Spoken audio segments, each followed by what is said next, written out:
next section is all about our guiding principles. So our first guiding principle for inclusion is equity. We've already spoken about equity and the difference between equity and equality. But just to reiterate, equity is the process of being fair to women and men. So to ensure this fairness, measures have to be taken to compensate for historical and social disadvantages.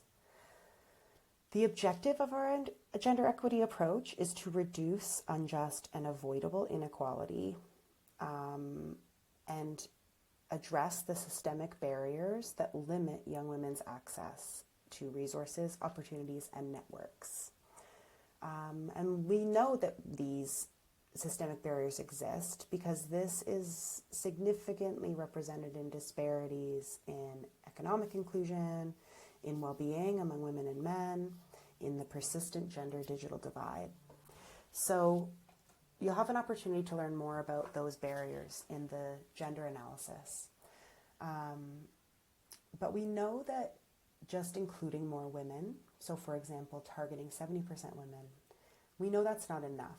We have to co-design, we have to implement our programs in partnership with young women and men, and importantly, by prioritizing the engagement of young women who face these increased barriers, so for example, individuals who faced gender-based violence, single mothers, women living in poverty, by prioritizing them, we can ensure that we're leaving no one behind, especially for young people that face these intersectional barriers that limit their opportunities.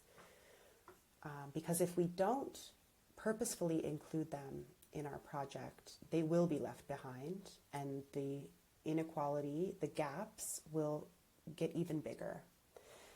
We also know we can tackle systemic inequality by creating opportunities to elevate the representation and the leadership of these individuals and these groups of young people that have been left out historically.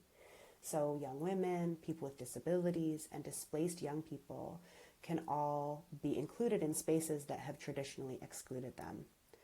Things like community leadership, digitally enabled work, entrepreneurship.